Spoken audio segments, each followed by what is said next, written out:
Nous allons parler des fléaux de la jeunesse tout au long de cette émission, raison pour laquelle Grande Décision a voulu recevoir sur ces plateaux deux jeunes. Nous avons deux jeunes sur ces plateaux et ils vont se présenter, vous allez les découvrir tout à l'heure.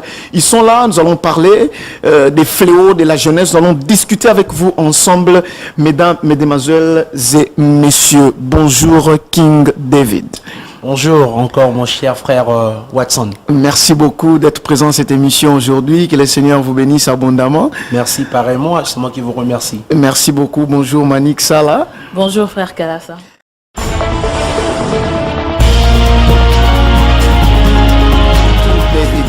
Les fléaux de la jeunesse, c'est comment les fléaux selon vous?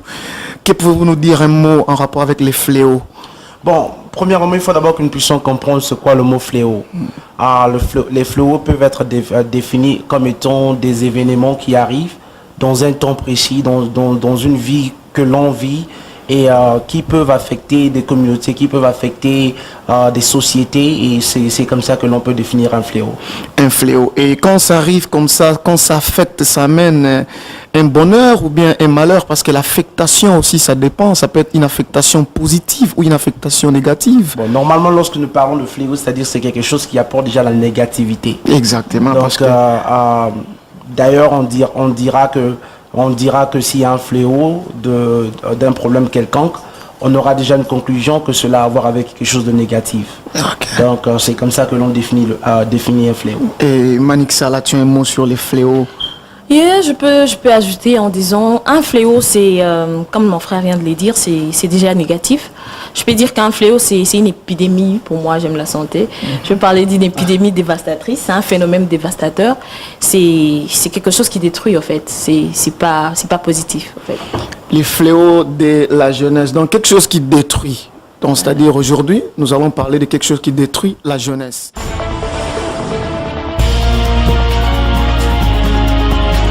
Quels sont les fléaux dans le monde en général et particulièrement dans les pays où vous vivez aujourd'hui? Vous êtes jeune, mais je vous vois là chanter et tout. Vous n'avez pas rencontré des fléaux dans vos vies? Oh si, il y a beaucoup de fléaux qui sont en train de se passer, qui s'accumulent de jour en jour. Exactement. Quels sont ces fléaux? Même si on peut savoir même quelques fléaux un peu au cours de cette émission. Parce qu'il y a un jeune qui nous suit là, besoin aussi de savoir les fléaux. Évidemment. Bon, je veux parler un peu du côté social. Oui, pas de problème. Hein? Bon, l'un des fléaux qui est en train de prendre beaucoup d'ampleur, nous sommes en train de trouver qu'il y a beaucoup de jeunes qui n'arrivent pas à prendre leur temps à devenir, par exemple, parents. C'est-à-dire que beaucoup de jeunes sont en train de devenir, avoir un enfant à bas âge. Et ça, c'est l'un des fléaux qui est vraiment en train de frapper la jeunesse d'aujourd'hui. On se retrouve avec des grands-mères à 30 ans. On se retrouve avec des grands-pères à 30 ans. Vraiment. Et vraiment, ça, c'est l'un des fléaux que nous pouvons aussi parler sur ce plateau qui affecte vraiment la société.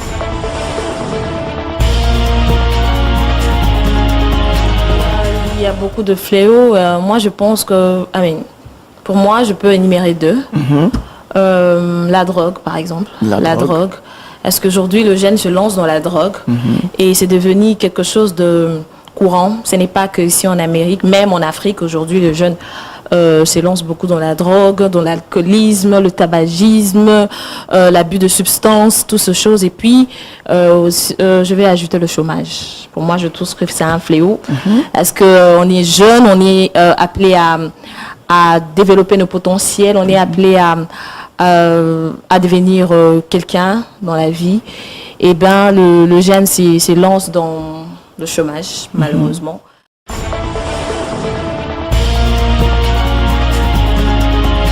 a beaucoup de conséquences dans la santé, non seulement pour la personne qui le prend, mais aussi pour la société.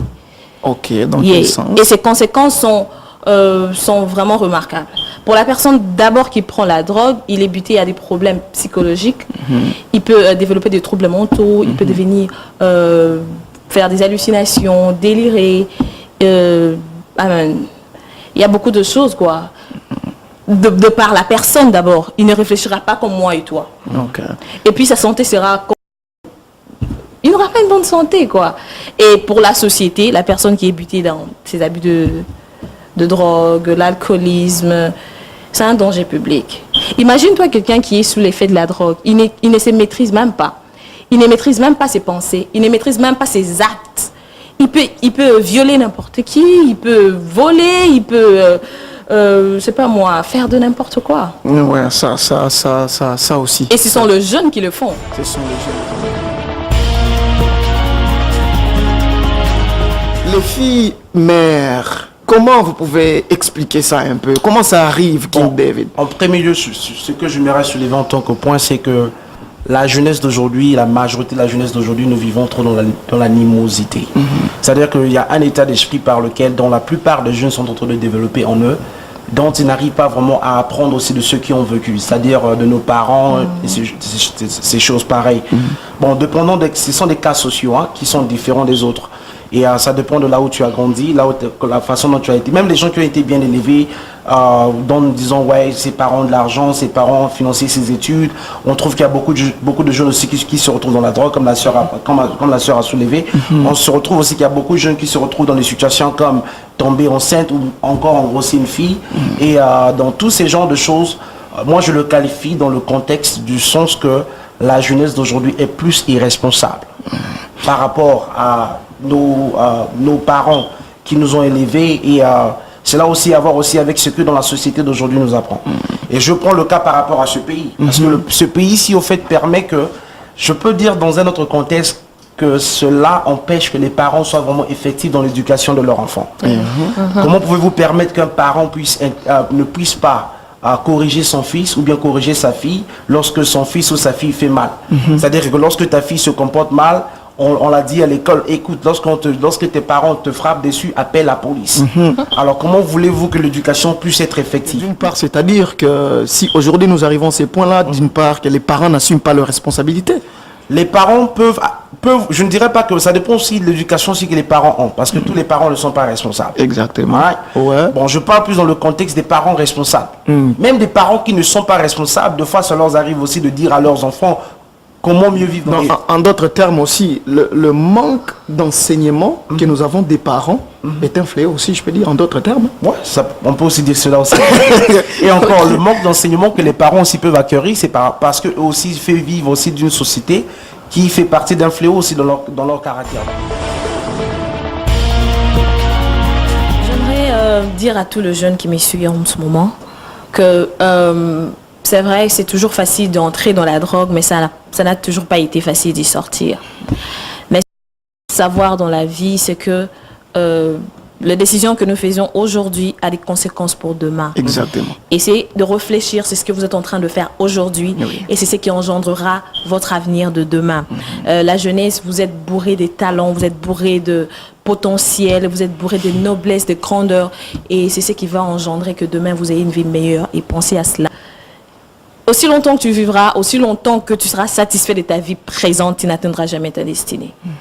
Si tu te satisfais de chômage, jamais tu n'atteindras ta destinée. Il faut que tu aies un ras-le-bol de la vie d'aujourd'hui et tu vas déclencher le potentiel que Dieu a placé en toi pour un avenir meilleur.